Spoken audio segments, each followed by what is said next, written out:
أشهد أن لا إله إلا الله وحده لا شريك له وأشهد أن محمدا عبده ورسوله أما بعد فأعوذ بالله من الشيطان الرجيم بسم الله الرحمن الرحيم الحمد لله رب العالمين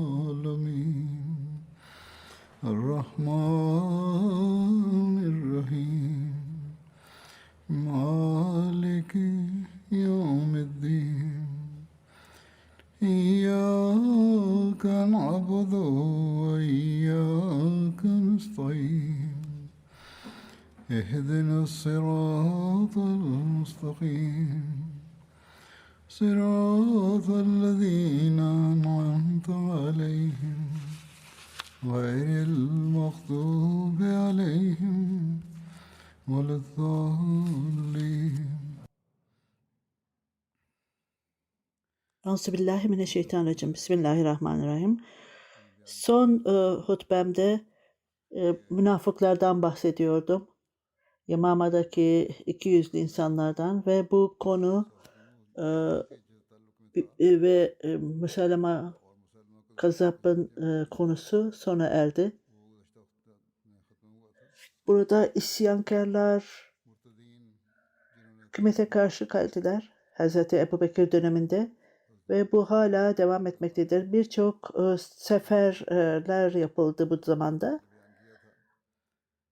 Ben daha önceki seferlerden bahsettim. 10 sefer daha kaldı ve bunlardan 2 veya 3'ünden bahsedeceğim. Hazreti Hüzeyfa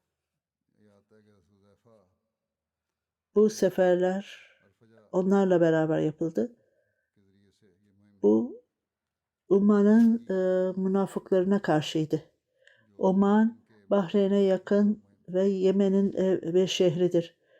O, Arabistan Yarımadası ile İran arasındadır. Bugünkü Emirates'te onun bir parçasıdır, doğu parçasıdır.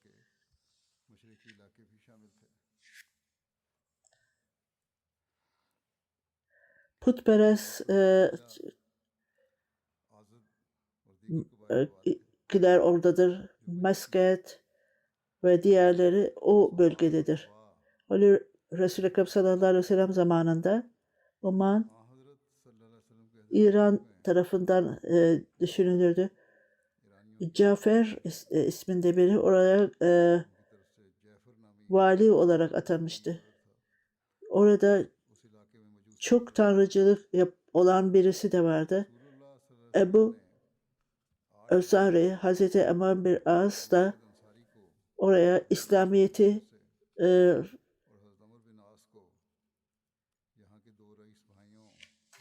tebliğ yapmak için gönderilmişti. Ebad bin Ebu Celender ve kardeşi onlara mektup gönderildi Resul-i Ekrem sallallahu aleyhi ve sellem. Bismillahirrahmanirrahim. Bu Peygamber Resul-i Ekrem sallallahu aleyhi ve sellem tarafından gönderilmiştir. Hidayet yolunu taşıyanlara selam olsun. Ben İslamiyet'i kabul etmenizi istiyorum. Ben Allah Teala'nın peygamberiyim ve bütün dünyaya ben gönderildim. Ve bütün bunlar daha canlı olanlar o müşriklerle olan ilişkileri kapatacağım ve eğer İslamiyet'i kabul ederseniz siz korunmuş olacaksınız. Bu tartışmalardan sonra her iki kardeş de İslamiyet'i kabul etti. Başka bir söylentiye göre Cafer liderliğinde benim hiçbir İslamiyet'i kabul etmemek için bir nedenim yok. Fakat korkuyorum. Eğer zekat toplarsam ve Medine'ye gönderirsem benim şehrimin insanları hoşnut olmayacaktır. Hazreti Ömer, zekat için topladığınız paralar burada sizin şehrinizin fakir insanları için harcanacaktır. Sonuç olarak o İslamiyet'i kabul etti. Hazreti Ömer oradaydı. 2 yıl orada yaşadı. Ve tebliği, İslamiyet'i propaganda yaptı ve çoğunlukla insanlar bu dini kabul ettiler. Resul-i Ekrem sallallahu aleyhi ve sellem vefat ettiğinde isyankarlık bütün Arabistan'da yayıldı. Hazreti Ebu Bekir, Hazreti Ebu Avas'ı Uman'a gönderdi. Diğer taraftan Resul-i Ekrem sallallahu aleyhi ve sellem vefat edince Kes bin Melik de baş kaldırdı. O ateşe tapanlardandı. O Umma'nın bir liderlerinden sayılırdı. Bu kendisi peygamber olduğunu iddia ediyordu. Umman'da cahil insanlar onu kabul ettiler ve onu takip ettiler ve orada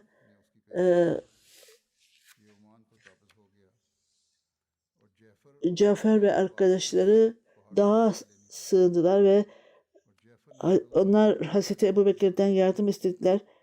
2 kardeşi oraya gönderdi. Huzaber ve Vesay ve Himir Heveyri Uman'a gönderdi. El-Faca bin Hasrama Berk-i Azri gönderdi. Ve o onlara talimat vererek beraberce seyahat etmelerini istedi. Ve siz orada savaş olduğunda Yemen'de Huzeyfe lider olacaktır. Ömer'de savaş olduğunda Huzeyfe orada general olacaktır. Hazreti Huzeyfe ve El-Feccaz'ın tanımı şöyledir. Taberi tarihinde Hazreti Mesem bin Enfari onun ismi. Sahabelerin kitabında Huzeyfe Lani'dir onun ismi. Hazreti Ebu Bekir'in ölümüne kadar o Uffan'da kaldı. Sahabelerin hayatıyla ilgili olarak kitapta ismi farklıydı. Allame İzmi Fasih'in her zamanın babası ve düşmanlara karşı olan davranışları çok iyi biliniyordu. Hazreti Ebu Bekir her ikisini de destekledi ve Hazreti Ekreme'yi Ebu Cehal'e gönderdi. Daha önce Yamama'da bahsedilmişti. Hazreti Ebu Bekir, Hazreti Ekreme'ye isyankarlara karşı gelmek için gönderdi. Şerabil bin Hasan'a da bu yardım için gönderildi. Ekrem'a talimat vererek ta ki Şerabil gelinceye kadar saldırılmaması gerektiğini söyledi ve fakat o beklemeden saldırdı ve bunun sonucu olarak da yenilgiye uğradı. Ve Hazreti Ebu Bekir memnun olmadı. Hazreti Ebu Bekir'i Uman'a gönderdi. Ekreme'yi ve Ekreme Uman'a gelince Rica denilen yerde her ikisiyle karşılaştı ve Cafer ve kardeşiyle giderek onlara mesajı ulaştı. Tarih kitabında Kamil Nesim Ayaz olarak bahsedilir onun isminden. Rica bir dağdır Oman'da. İşte Müslüman ordusu mesajı alınca Cafer saklandıkları yerden dışarıya çıktı ve peygamberlik iddia edenlerle savaştı ve oraya gelerek orada kamp kurdular. Huzeyfe, Feca ve Ekrema bütün bize gelin dediler. Süha da orada dağlık bir yerdi ve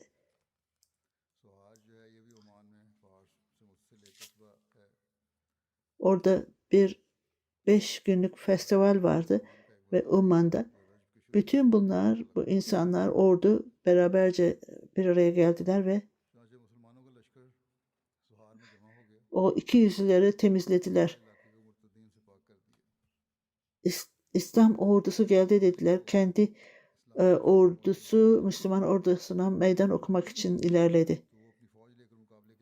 Kadınlar, çocuklar ve diğerleri ne arkasına koydu ki güya güçlensin savaşta.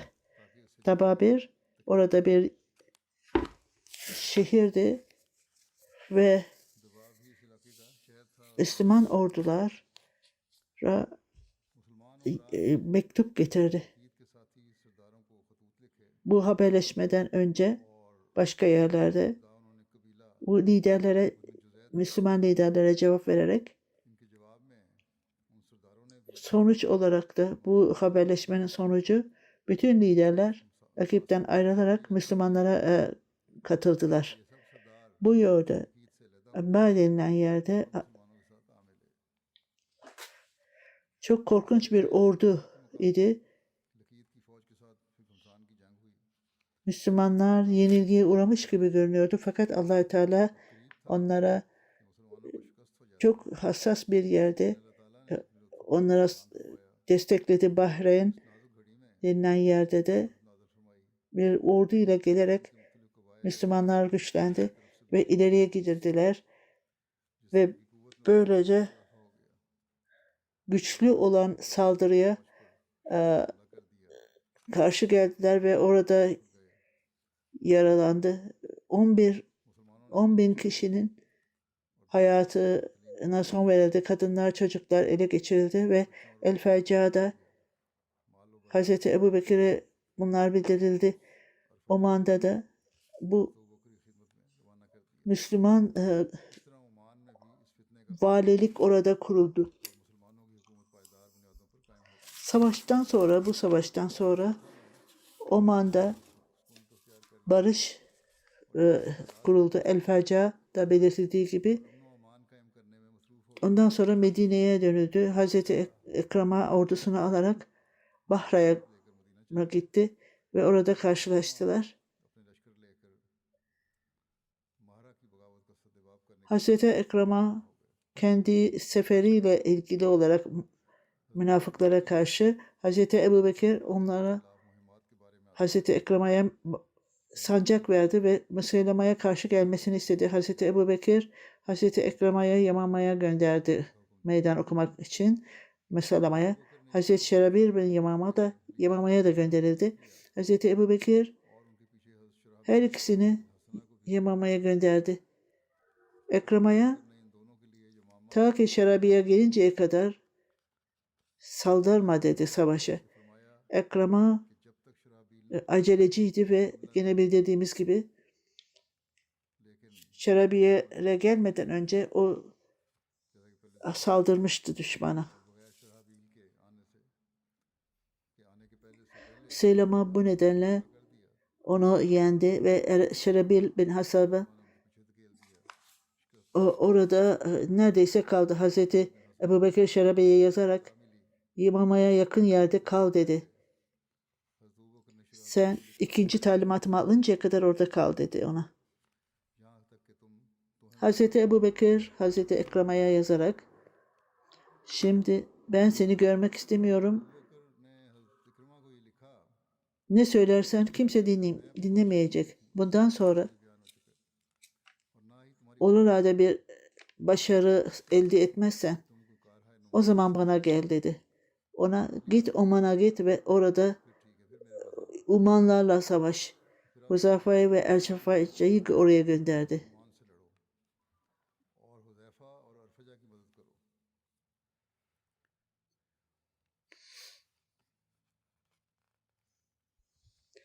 Yine bildirildiği gibi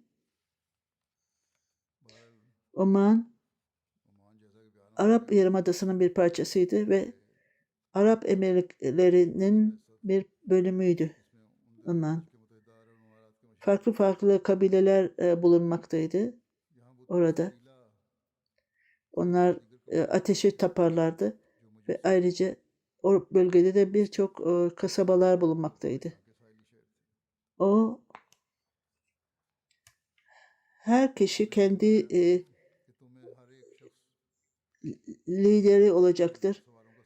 Aksi halde Huzeyfa'nın emri altına geleceksiniz. O sizin lideriniz olacaktır. Ondan sonra Bahreyn'e ve Yemen'e gittin. Bu faaliyet Yemen'de. Umayya'nın Umman ve Yemen arasında insanlar sizi takip edeceklerdir.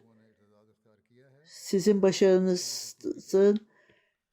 başarınızı devamlı almak istiyorum dedi Hazreti Ebubekir. Onun talimatı buydu.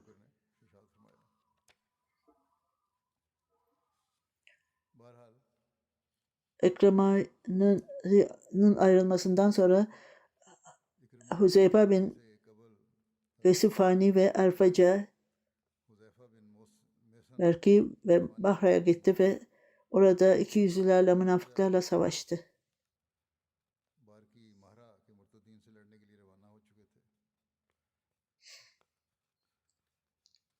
Hazreti Ebubekir'in talimatına göre Ekrama, Huzeyfa ve Erfaca'nın ordusunun arkasındaydı. Onları destekliyordu.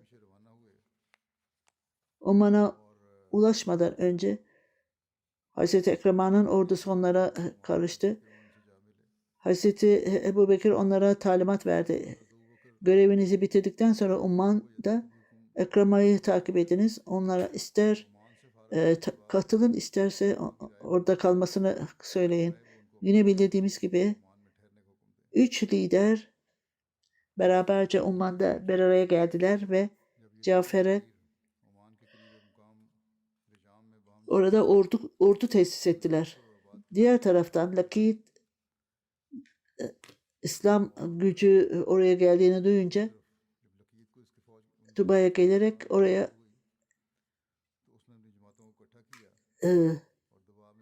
oraya kamp kurdular. Uzzafa, Ekrama bütün oldu her beraber bir araya geldiler.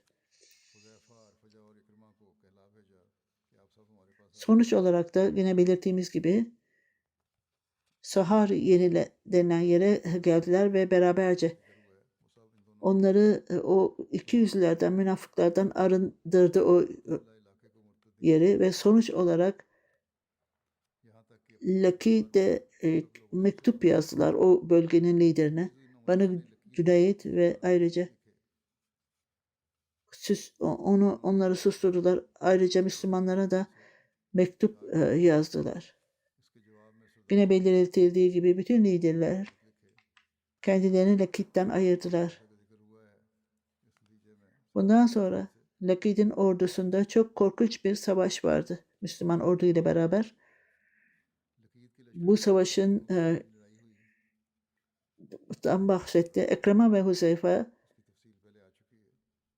onlar Umman'da kalmaya karar verdiler. Huzeyfa orada kaldı ve orası barışı tesis ederek farklı anlaşmalarda Ekrema ileriye giderek başka büyük bir ordu ile ileriye geldi ve Mahran denilen yerde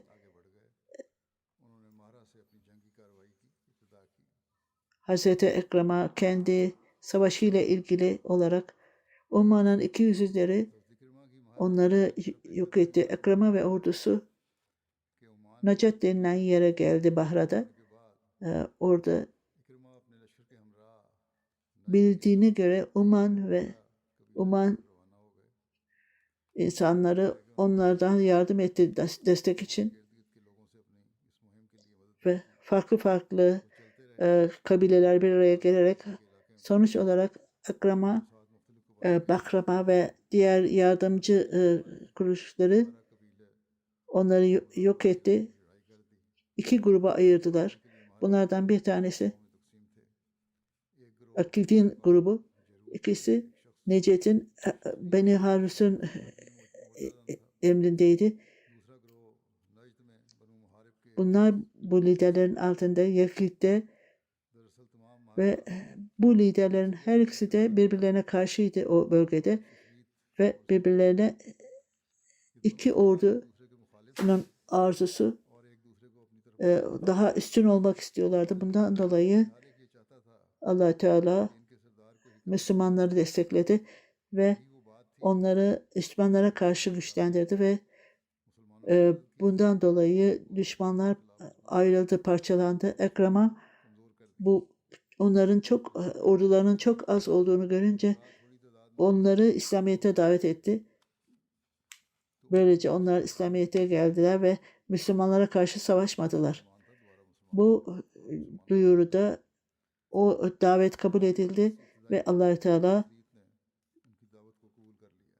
diğer orduya geldi. Ekrem'a diğer lidere gitti ve o da onlar da İslamiyet'i kabul etti. Onun arkasında birçok kişi vardı ve onlar Yakit Müslüman olması dolayısıyla diğer lider de çok uzaklaştı ve gurura kapıldı. Ekrem'a onunla anlaşmaya davet etti ve ona Necdet'in insanları savaşmaya başladı ve savaş çok korkunçtu bir öncesinden önce. Allah Teala bu 200'lü münafık ordusu yok oldu ve Müslümanlar geniş sayıda onları öldürdü ve birçok kerelerde savaş esirlerini ele geçirdi. 2000 deve de Müslümanların eline geçti. Hazreti Ekrem'a bunları dağıttı. Yakrit'te bir bölüm verildi. Hazreti Ebubekir'e de verildi. 1/4 de Müslüman arasına dağıtıldı. Ekrem'a silahlar, para, hatta daha da onlarla güçlendiler. Bütün insanları bir araya getirerek hepsi İslamiyet'i kabul etmeye karar verdi. Hazreti Ekrem'a bu iyi haberi Hazreti Ebubekir'e verdi.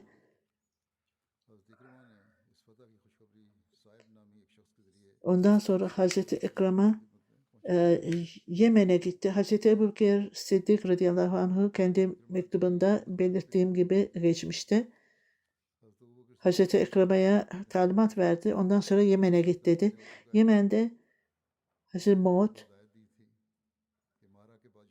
Hazreti Hacer bin Emayya onunla beraber kalıyordu. Umman ve Yemen'de insanlar onları kabul etsin veya etmesin Hazreti Ekrem'a Hazreti Ebubekir'in talimatıyla Bahra'ya gitti ve orada Yemen'e gitti, Abe denilen yere. Yemen'de bir kasabadır. Çok büyük bir ordu vardı kendisiyle beraber. Bahreyn'in diğer kabileleri de onlara katıldı. Hazreti Ekrem'a her zaman Yemen'in güneyinde kaldı, Nahar denilen. O kabilenin insanları onlarla beraberdi. Kuzeye gitmeye gerek yoktu. Ekrem'a Nahar kabilesinde onu ele aldıktan sonra onları bir araya getirdi. İslam dini hakkında ne düşünüyorsunuz dedi. Cahillik, bizim dine inancımız vardır. Aramızda Arap'ta birbirleriyle savaşmazlar. Bizim durumumuz da bu dine üstün olan ve sevgi olan bir dindir. Başka bir anlamda İslamiyet'in sevgisi onların kalplerine girmişti. Hazreti Ekrem'i araştırdı ve bunlar sadece yalan mı söylüyorlar yoksa gerçek mi? Onlar gerçekten gerçeği söylediğini buldular ve onlar bu doğruydu söyledikleri. O bölgenin insanları İslam'da sabit kaldılar. Ancak birkaç kişi münafık oldu. Bu yolda Nakar Hamir Hazreti Ekrem'a o ikiyüzlülüğü, münafıklığı temizledi gitti ve onlara orada kalmasını istediler. O toplulukta çok büyük bir etki vardı. Emir bin Madi de orada idi. Sena'dan gittikten sonra Keys Sena arasında seyahat ediyordu. Ömer bin Gana, Ömer bin Asli'nin ordusu şişesinde Keys bir Emin bin Madi beraberce savaşça bir araya geldiler. Devamlı olarak birbirleriyle anlaşmazlıkları var ve birbirlerinden ayrılmaktaydı. Bu bakımdan Hazreti Ekrem'e onun doğuya giderek birçok kişileri, münafıkları ortadan kaldırdı. Yemen Fitna kabilesi de oradaydı. Hazreti Muhab'da. Onları Hazreti Riya bin Lebit'ti onun lideri. Zekatla ilgili olarak çok sertti. İnsanlar karşı geliyordu. Hazreti Bahacer bin Ebi Emeyyye onlara giderek yardım ettiler. Bütün bunun detayları daha önce de belirtilmişti Hacer bin Müleyye ilgili. Hazreti Ekrem'e bu münafıkları gördüğünde İmam bin Doğutur savaş alanında onunla evlendi. Ümmü Temim daha önce İcaz'ın kızı onunla evlenmesinden dolayı Hazreti Ebubekir Sıddık çok hoşnutsuz olmuştu Hazreti bin Veli'yle. Bundan daha önceki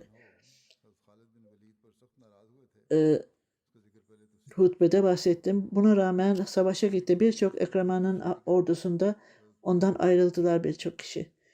Bu mesele muhacire belirtildi. Bunun için bir karara varılamadı. Bütün şartlarda Hazreti Ebubekir'e haber verildi ve hidayet için. Hazreti Ebubekir Sıddık Ekrem'e yanlış bir şey yapmamıştır bu şartlarda evlenmekle. Bu hoşnutsuz olan insanlar. Çünkü bazı insanlar o zaman sinirleri geçti ve birçok kişinin kızgınlığı vardı Hazreti Ekrem'e. Çünkü Aman bin Cevon bir keresinde Resul-i Ekrem sallallahu aleyhi ve sellem'e gelmiş ve ricada bulunmuştu. Resul-i Ekrem sallallahu aleyhi ve sellem onun kızını hanım olarak kabul etmişti. Fakat Resul-i Ekrem onu reddetmişti. Ve kendi kızını onun babasıyla geri göndermişti. Çünkü Resul-i Ekrem sallallahu aleyhi ve sellem bunu reddettiğinden dolayı Hazreti Ekrem'in ordusundaki inanç Resul-i Ekrem sallallahu aleyhi ve sellem'in örneğini takip ederek bu kadınla evlenmemesi gerekirdi Hazreti Ekrem'e. Ebubekir Sıddık bu tartışmayı kabul etmedi. Bu çok tuhaftır dedi. Hazreti Ekrem'in evliliği normaldi ve o hanımıyla beraber Medine'ye gelmişti. O savaşın bu bölümü ve o kızıp ordudan ayrılanlar tekrar katıldılar orduya. Esma bin Duman bin Cuan'dan bahsedilmektedir. Onun Hazreti Ekrem'e ile olan ilişkisi, bu hanım Buhari'de ve diğer hadis kitaplarında bununla ilgili haber vardır. Bunun nikahı Resul-i Ekrem sallallahu aleyhi ve sellem'le olmuştu. Fakat öyle bir davranış vardı ki Resul-i Ekrem sallallahu aleyhi ve sellem bu kadını kendi kabilesine göndermişti.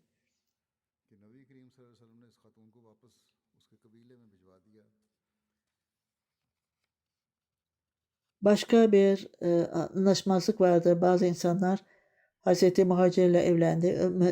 Ümeyye ile her neyse bütün bunlardan bahseden Ahmedi Müslüman cemaatinin ikinci halifesi şöyle detayı anlatmıştır.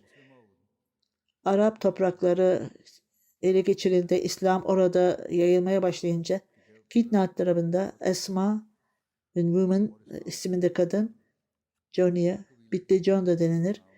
Onun kardeşi Lokman, Resul-i Ekrem sallallahu aleyhi ve sellem'e gelerek kendi insanlarının temsilcisi olarak, ayrıca orada kendi arzusundan da bahsederek kız kardeşinin evliliği Resul-i Ekrem sallallahu aleyhi ve sellem'in eliyle olmalıdır. Ayrıca Resul-i Ekrem sallallahu aleyhi ve sellem'e ricada bulunarak benim kardeşim akrabadan birisiyle evlendi fakat şimdi duldur. O çok kabiliyetli bir hanımdır. Onunla evlenmesini önerdi. Resul-i Ekrem sallallahu aleyhi ve sellem bütün Arap topraklarını beraber bir araya getirmek adına o teklifi kabul etti ve 12.12.2 altını ona verdi başlık olarak. Biz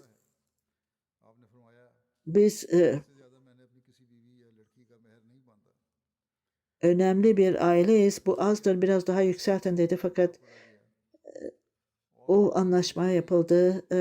Resul-i Ekrem sallallahu aleyhi ve sellem ben hanımlarımın hiçbirine bu kadar vermemiştim dedi. O Johnny'a kendi onu evine çağırdı. Hazreti Resul-i Ekrem sallallahu aleyhi ve sellem'in hanımları hicap gerekliydi. Bunun üzerine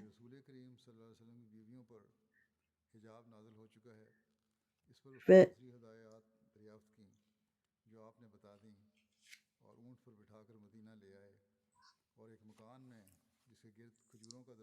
o deveye bindirilerek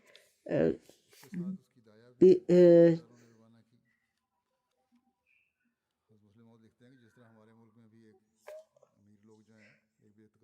ve tam Medine'ye geldiklerinde ağaçlık olan bir yerde indirildi. Sonra hizmetçiler de gönderildi ki o rahatsız olmasın. Başka bir kadın Resul-i Ekrem sallallahu aleyhi ve sellem size gelince sen ona korkunu göster dedi. O ben Allah-u Teala'ya sığınırım senden dedi. Eğer bu durum değilse orada Hazreti Mesih Maud bazı münafıklar akrabalar vasıtasıyla bir plan kurdular bu yolla. Resul-i Ekrem sallallahu aleyhi ve sellem bunun geldiğini duyunca o eve gitti ve onun yanında durdu ve hadiste de bildirdiğine göre Resul-i Ekrem sallallahu aleyhi ve sellem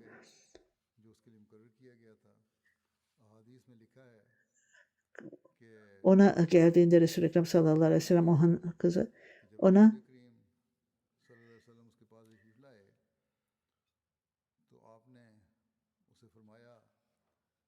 hatta kraliçe bile bazı insanlara verir, kendisini üstün görüyordu.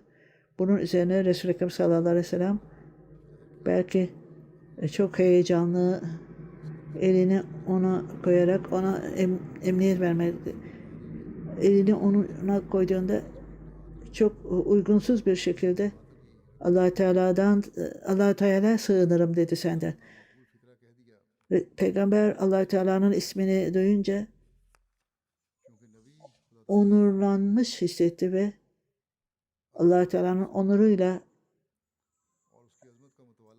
sen çok üstün birinin ismini verdin. En çok en çok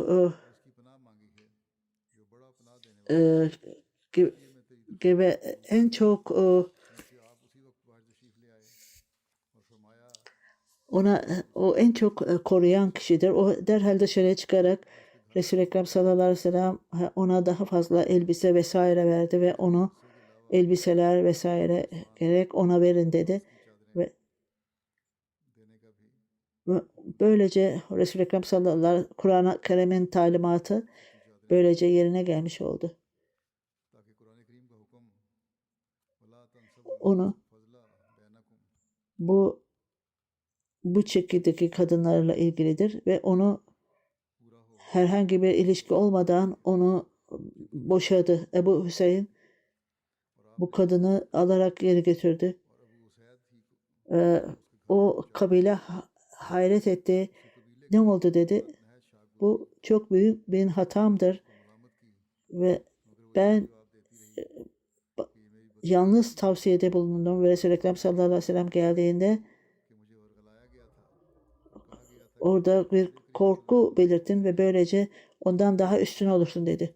Ondan dolayı kendi korkusunu, hayretini belirtti ve sonuç olarak Resul-i Ekrem sallallahu aleyhi ve sellem ondan ayrıldı ve onu eve gönderdi.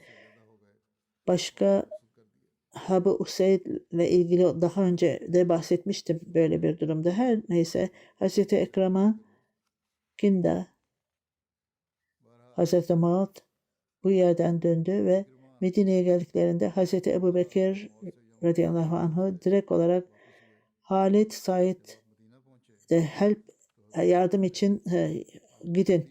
Hazreti Ekrem'a ordusuyla beraber münafıklara karşı Hazreti Ebu Bekir başka bir orduyu ona vererek o yorgunları onlara izin verdi. Hazreti Ebu Bekir Hazreti Ekrem'a Sirya'ya doğru gitti ve Hazreti Ekrem'a orada çok cesaretle başarıyla bütün bunların detayları inşallah Suriye'nin ele geçirilmesiyle ilgili olarak onlardan bahsedeceğim. 5. sefer Hazreti Şerabin bin Hasara'nın münafıklarla ilgili olarak Hazreti Ebu Bekir onu Yamama'ya gönderdi ve Şerabil bin Hasan'a da Yamama'daydı. Hazreti Ekrema ile beraber Hazreti Şerabil'in tanıtımı Hazreti Şerabil bin Atama babasının ismi Abdullah bin Mutaat, annesinin adı Hasana'ydı. Bazı insanlar Tamimi diyordu ona. Şerabil'in babası çocukluğunda ölmüştü ve kendisi Şerabil Hasan'a annesinin adıyla bilinmekteydi. Şerabil Hasan'a İslamiyet'e gelenlerden birisiydi. Etiyopya, Habeşistan'dan Abesinya'da gelmişti ve Hazreti Beni Süreyt'te kalmıştı. Hulefai Raşid'in döneminde çok büyük askerlerden biri olarak tanımladı. Hicretten 8. yılında pandemiden ölmüştü. Hazreti Ekrem'a Hazreti Ebu Bekir'in talimatına göre Şerabi'nin gelmesini beklemeden saldırmıştı. Aceliyle Hazreti Şerabi'nin gelmesinden önce ayrılmıştı ve Üseylema'yı öldürmek için böylece zafer elde etsin diye. Üseylema onları geri itti. Hazreti Ekrem'a Hazreti Ebu Bekir'e bu başarısızlığı bildirdi. Hazreti Ebu Bekir ona çok sert bir mektup yazdı ve başarısızlıkla Medine'ye gelme. Çünkü insanlar arasında korkaklık yarayacaktır. Git Uman'a dedi ona. Hazreti bin Şerabel Hasan'a orada Hazreti Ekrema'nın haberi, yenilgi haberi geldiğinde ve o daha fazla Şerabil'e mektup yazdı ve orada emir verdi ona orada kal dedi. Yamama'ya yakın bir yerde kal ve ikinci talimatımı bekle dedi. Ve kişi yenilgiye uğrayan kişi Müslüman'a daha karşı gelmemiştir. Hazreti Ebu Bekir radıyallahu anh Halid bin Valid'i oraya sefere gönderdi. Yamama'ya. Hazreti Şerabil'e talimat verildi. Halid bin Velid geldiğinde misyonunu Yamama'da tamamla ve Kazagon kabilesine gitti. Hazreti Eman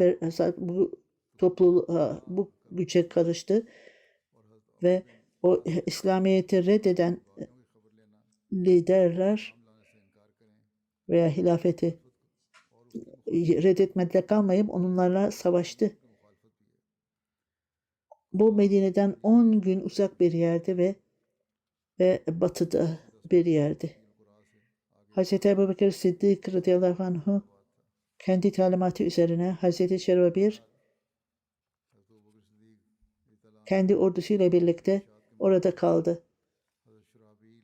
Müseylema sonuç olarak oraya geldi ve yine Hz. Halid bin Velid Yamama yolundaydı. Müseylema'ya Şerabil ordusunda aynı hatayı yaptı, daha önce yaptığı haber gibi Hz. Ekrem'in yaptığı ve o da kredi ve Müseylema'yı yenmek istiyordu.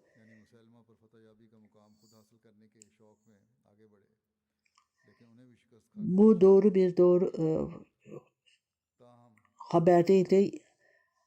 Yamama'daki ordu Hazreti Şerabil Halid bin Velid'e katılarak saldıracaktı Müseylema'na.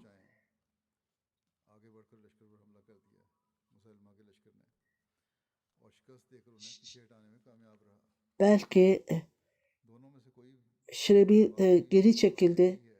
Hazreti Halid bin Velid'e geldiler ve bütün şartlarda Halid bin Velid Şerabil'e kızdı ve eğer gücünüz yoksa savaşmak için yok idiyse doğrudur.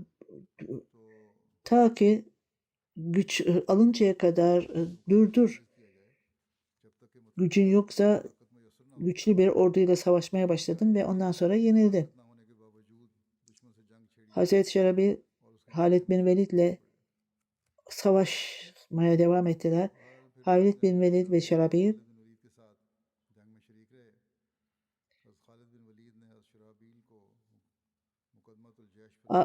ordunun önünde onu sorumlu kıldı ve bu ordunun kanatlarında sorumluluk verdik. Hz. Ebu Bekir Sıddık radıyallahu anh'ın talimatıyla Hz. Şerabil Beni Kaza'nın 200'lülerine gitti ve Hz. bin As'la beraber o birleşti. Hz. Şerabil ve Hz. Emir bin As bu münafıklara karşı savaşmaya başladılar. Hz. Emin bin Saadet bin Kalp ve yarın diğer kabilelerle savaşmaya başladılar. Hz. Ebu Bekir sancağı verdi. Kada Arap topraklarında bilinen bir yerde ve 10 gün uzaktı. Hz. Aman bin As'ın tanıtımı ismi Amr bin Abdullah Muhammed, babasının ismi As bin Mail, annesinin ismi Nabiya bin Takharara. Bir söylentiye göre onun annesinin gerçek ismi Selma'ydı. Nebava belki de ona verilen bir isimdi. Ömer bin Hazır Mekke'nin ele geçirilmesinden sonra İslamiyet'i kabul etmişti. Oman'ın vadisi olarak atanmıştı. Resul-i Ekrem sallallahu aleyhi ve sellem'in ölümüne kadar bu durumdaydı. Daha sonra Suriye ve Hz. Ebu Bekir'in 10 senelik halifeliğinde Filistin'de kaldı ve birçok başarıları vardı ve ondan sonra Mısır'a gitti. Mısır'ın başarısından sonra Hz. Ömer onu Hz. Osman onu ondan sonra Mısır'dan onu Filistin'e gönderdi. Emir Muaviye Mısır'ın tekrar onu vali yaptı. Ta ölünceye kadar o bölgedeydi. O hicretten 47 yıl sonra veya 40, bazıları 47, 48, bazıları 56 yıl sonra vefat etti. Hicretten 53 yıl sonra vefat etti. Hazret bin Emir bin As çok güzel bir konuşmacıydı ve son derece güzel konuşurdu. Çok büyük bir politikacı ve ayrıca askerdi. Resul-i Ekrem sallallahu aleyhi ve sellem ona çok bütün savaşlarda güvenmişti. Hazreti Emin bin As'ın oğlu Abdullah, Ümmü Abdullah en iyi ailelerden sanırdı. Bir yazar Hazreti Ebu Bekir 11 sancak hazırladığında bunlardan bir tanesini Ez bin As'a verdi. O Kada'nın münafıklarıyla savaşmak için gönderdi. Resul-i Ekrem sallallahu aleyhi ve sellem'in hayatında da belli savaşlar yapmıştı. O bölgede o savaşlarda deneyim kazanmıştı. Resul-i Ekrem sallallahu aleyhi ve sellem Hazreti bin Amr ve As'ta Haccat, hicretten 6. gün sonra Cafer bin Emad, Besran, Bencelen'de onlara bir tebliğ mektubu gönderdi.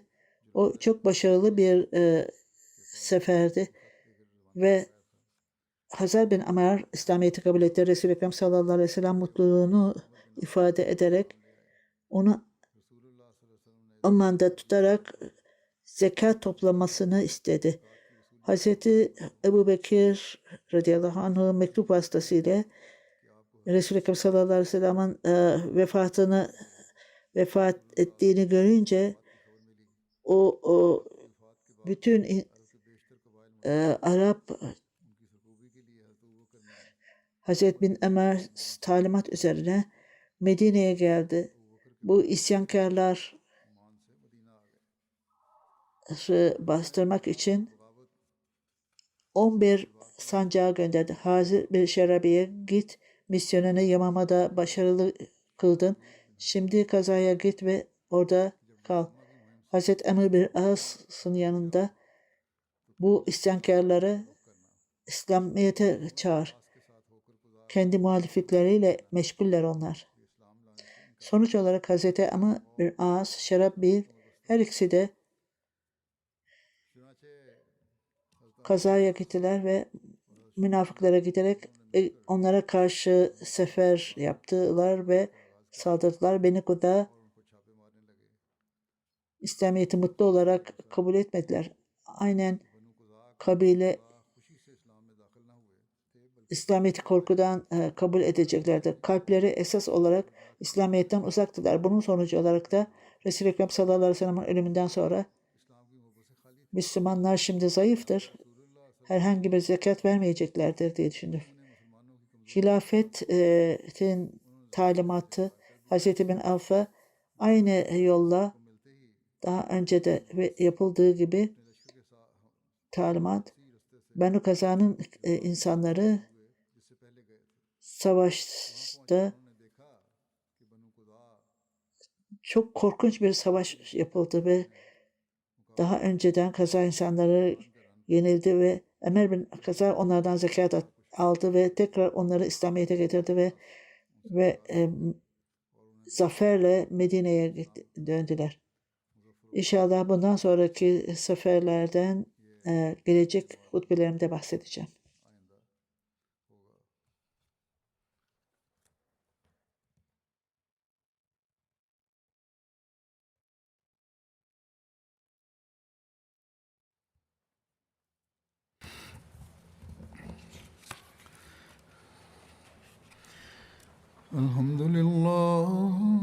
الحمد لله نحمده ونستعينه ونستغفره ونؤمن به ونتوكل عليه ونعوذ بالله من شرور أنفسنا ومن سيئات أعمالنا من يهده الله فلا مضل له ومن يضلل فلا هادي له ونشهد أن لا إله إلا الله ونشهد أن محمدا عبده ورسوله عباد الله رحمكم الله إن الله يأمر بالعدل والإحسان وإيتاء ذي القربى وينهى عن الفحشاء والمنكر والبغي يعظكم لعلكم تذكرون اذكروا الله يذكركم وادعوه يستجب لكم ولذكر الله أكبر